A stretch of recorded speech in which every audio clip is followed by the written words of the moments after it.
Hey everyone, welcome back to another video. If you're new here, my name is Tonya, and today we're going to be picking my May TBR. And this is always one of my favorite videos to film. I love, trying to match the prompts to the books that I have and just hanging out with you guys and chatting about books. If you are new to my channel, how this kind of works is I have my TBR jar here, and I pick out 5 different prompts from this jar and match them up to books on my physical TBR or NetGalley ARCs that I have or Kindle books that I have. And then I also have a spinner wheel set up where I pick out one of my 26 books to read in 2026. And I have already read 10 of those, so I'm doing pretty good so far. But we will definitely be picking another one today. I do get some of those knocked out just from, my other monthly reads, but the spinner wheel makes sure that I am getting at least one book a month ticked off. But I have been averaging reading more than one book a month, so hopefully that trend continues. I'd love to get to all 26 of those books this year. So now let's start. So go ahead, grab yourself a tasty beverage, sit back, relax, and let's pick out some books. All right, so first off, I'm going to clip my microphone on, which I should have done at the beginning, because it's much easier to pick out my prompts when I have two hands. All right, so let's go ahead and pick out the first prompt. And we have a fairy tale retelling. And I do believe I have a couple of these on my TBR. One that I know is, and I've been excited to get to this one. It's a newer book on my TBR, but it sounds like it'll be really good. And that is Lady Tremaine by Rachel Hockhauser. And this is a Cinderella retelling, and it has kind of a unique twist on it where the evil stepmother is actually like one of the good characters in the book, and Cinderella has a little bit of an attitude and is maybe not the good child. So this one sounds like it'll be really good. I do love a fairy tale retelling, and I just love that idea of the spin where, Cinderella's not the good one, and the evil stepmother is the one trying to take care of her daughters, make sure they have everything they need. So yeah, definitely a unique twist. So I think I'm not going to look at any of the other ones. I know this is the one that I want to read. So our first book on the TBR will be Lady Tremaine. Now on to pick number 2. And we got 2 stuck together here. So I guess let's do the blue one. All right. And we have a book with a plant on the cover. So let's see what we have option-wise for that one. So I think I actually have quite a few books that have plants on the cover. The Hemlock Queen, which is the second book in the Nightshade Crown, has plants on it. Then Violet Thistlewhite is Not a Villain, also has plants. This one is a cozy fantasy. Immortal Consequence also has plants. This one's a romantasy set in the underworld, so that has a unique twist there. A Sorceress Comes to Call is another fairy tale retelling, so even though that has plants on it, I'm not going to consider that one. This is Divine Rivals, and the outer case has plants on it. But I don't think the actual book, well, it kind of does. It has some scroll work. But the sprayed edges do have plants. So I think that's enough options. I'm not going to pull out any more. So do I want to go with a romantasy, which would be any of these 3? Or do I want to do a cozy fantasy? And I don't think I'm feeling cozy fantasy. Ooh, there is one thing I do want to check though before we go any further. Let's see if there's any plants, which I don't think there are, but let's see if there's any plants on the Ballad of Fallen Dragons. That is a new release by Sarah Parker coming out in May, and it's one of my most anticipated releases of the year, and I desperately want to read it in May. So let's take a look. So there is not indeed any plants on the cover, so won't be able to use that one. But what I think I'm going to do is The Hemlock Queen by Hannah Witten. So I read this first book in the series, The Foxglove King, back in March. So excited to be able to pick up the second book. I don't want to give you the synopsis of this one. That way I don't spoil the first book for you if you haven't read this series yet. I would highly recommend the series. The series name is The Nightshade Crown. This first book in the series was a surprise 4.5 read for me. I really enjoyed it. This world has a really unique magic system where it's based on life and death. And our female main character, her name is Lore, and she is something called a death witch. So her power of magic is around death, and it's called mortem. And mostly the church is the one who has had this power of mortem previously. But Lore is kind of unique in that she's not, a priestess. She's not part of the church. She's just always had this magic. A lot of other people who end up joining the church, the way they get their mortem is they have a near-death experience.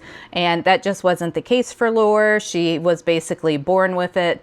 So she is kind of a unique death witch in that regards. And then for the life magic, that's something that people just haven't seen for quite some time. People don't really think that it exists anymore. And it's really interesting as far as how those two powers can play off of each other. But that's kind of how the magic system works. And something else that's kind of unique in this world is people will poison themselves either to, get a high or try to extend their life, or, different things like that. So it's outlawed to poison yourself, but it's something that people commonly do. And when we find Lore in the first book, she is part of a poison running operation. She goes in, gets close to people, spies on them, gathers information, and then brings it back to, the people that are kind of the head of this poison running operation. So they can try to get the one up on other poison runners as well as avoid the law because, like I said, taking the poisons, even though it's a common practice, is illegal.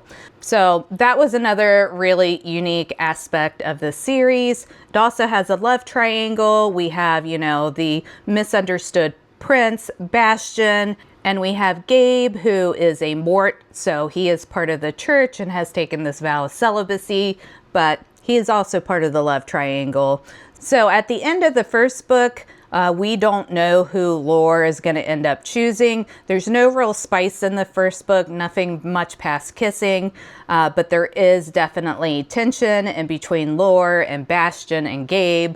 So hopefully we get a little bit more of the love story in this book, as well as, just continue the plot and trying to figure out, why Lore is the way she is, and if anyone does actually have the life magic. So happy to continue the series. Now let's move on to prompt number 3.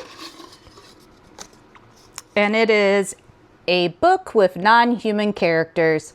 And I read fantasy, so that's pretty easy to come by. So let's kind of look at the options here. What am I interested in reading this month? So I think for this one, I am going to choose Half City by Kate Golden.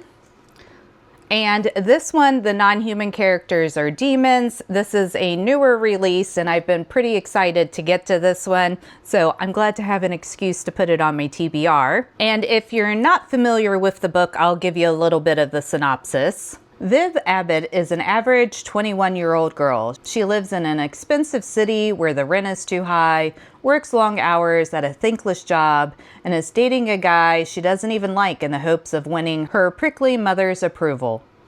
She also happens to be a demon hunter. Ever since her father's murder, she's been forced to hunt deviants alone, meaning everyone, including her family, sees her as an outsider. Until the day she crosses paths with a dangerously alluring demon, read Graveheart. The reformed deviant tells her of a school for people just like her, Harker Academy for Deviant Defense. If she enrolls, she'll learn to hone her craft, work with other hunters, and never be alone again. But Viv has a deadly secret, one that not even her new friends at Harker can know about. Not if the school might hold the answers to untangling the mystery surrounding Viv's father's death. When strange occurrences begin to plague the students, Viv will have to figure out who she can trust, all while trying to ace her classes, avoid falling for a demon, and make it through her first year at Harker in one piece. How hard could it be? So definitely sounds fun. This also sounds like Viv is a total badass, so I always appreciate that in a female main character. And I've heard lots of people talking about this one. I haven't heard anyone who hasn't loved it, so I'm excited to read this one in May. All right, we have 2 prompts left to pick. Well, I guess I'll do that one since I threw it on the floor. A book with a 5-word title. And this one, I know what I'm going to pick. I don't need to look at any of the books. I'm going to choose A Ballad of Fallen Dragons by Sarah A. Parker. As I had mentioned previously, it's one of my most anticipated reads for the year. It's the sequel to When the Moon Hatched, and I absolutely love that book. Thought it was super unique, loved our female main character and the fact that she's not likable when you first meet her. She comes off very rough around the edges, very cold, very standoffish. But as you learn more about her, you see, kind of where she has come to be that way. And you also learn so much more about her past and the different things that she's had happen to her that you just can't help being pulled it more and more into the story. And the way it ended, I have to know what comes next. This book has got pushed back a few times, and I've been waiting on this release for quite some time. So really happy to have the excuse to put it on my TBR for this month. I probably would have read it anyway, even if it wasn't on my TBR. But this makes it official. We're going to go with The Ballad of Fallen Dragons by Sarah A. Parker. I can't believe we are already on the 5th prompt. That's crazy.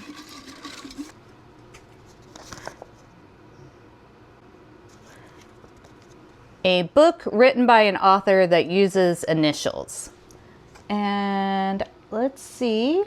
All right, so I found 2 options for books where the author uses initials. One of those is Catabasis by R.F. Kuang, and the other is Immortal Consequences by Ivy Marie.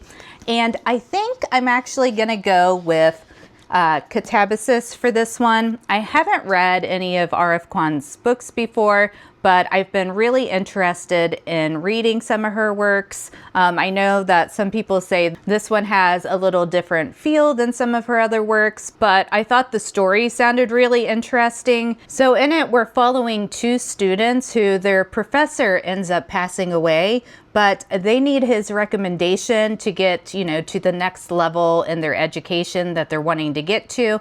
So they travel down to hell to get this recommendation from this professor. So definitely a unique concept. I think it sounds like it'll be really interesting. And yeah, I'm excited to read this one. All right. And with that, we have finished our 5 picks from the TBR jar. So now we're going to go ahead and do the spinner wheel. Now, there are a couple of books on here that are new releases. So if I do happen to get one that hasn't come out yet, then I'll just spin again. So far, every month I've had to spin again, so we will see if that continues. And we got a very large, chunky book, The House of Flame and Shadows by Sarah J. Maas. It's the 3rd book in the Crescent City series, and I've been meaning to get to this one for a while. It's not on my TBR cart, so let me grab it real quick. So here's what she looks like. As you can see, it is quite the chunky book. It has 838 pages, so this one is going to take me a hot minute to read. I do have the ebook downloaded on my Kindle because that's going to be a lot more comfortable than trying to hold this to read. So as I said, this is the third book in the Crescent City series. The second book ended on such a big cliffhanger. If you're not familiar with the series, it's an urban fantasy by Sarah J. Maas, and it basically has every type of fantasy character that you can have in a fantasy world. There are mer people, there are wolf shifters, there are elves, there are of course humans, there are fire sprites, the list just goes on and on and on. And lots of different things go down in these books. Like I said, the second book ended on a huge cliffhanger, and I really need to know what happens. I don't know why I've put off reading this, except for the fact it is a bigger book, which usually doesn't bother me. But for whatever reason, I didn't pick this up right after I finished book 2. So we're going to get to it now, and we're going to find out all the things that are going to happen. I'm sure there's going to be a lot of moving parts in this one, and I'm excited to get this finished because, as I'm sure most of you know, Sarah J. Maas announced 2 new ACOTAR books coming out, one in October, one in January. I'll be caught up with all of her other books now and just waiting on those 2 new releases to come out. So this is the month. Final book in the Crescent City series. And that's all of our 6 picks for May. So just a little recap. We have The House of Flame and Shadows by Sarah J. Maas. We have Catabasis by R.F. Kuang. We have The Ballad of Fallen Dragons by Sarah Parker. Half City by Kate Golden, The Hemlock Queen by Hannah Witten, and Lady Tremaine by Rachel Hockhauser. So definitely a lot of good books on the TBR for this month. Think it's going to be a great month of reading. If you've read any of these books, let me know your thoughts on them down below, or just let me know what's on your TBR for May. So thank you so much again for being here. Take care, keep reading, and I'll catch you in my next video. Bye.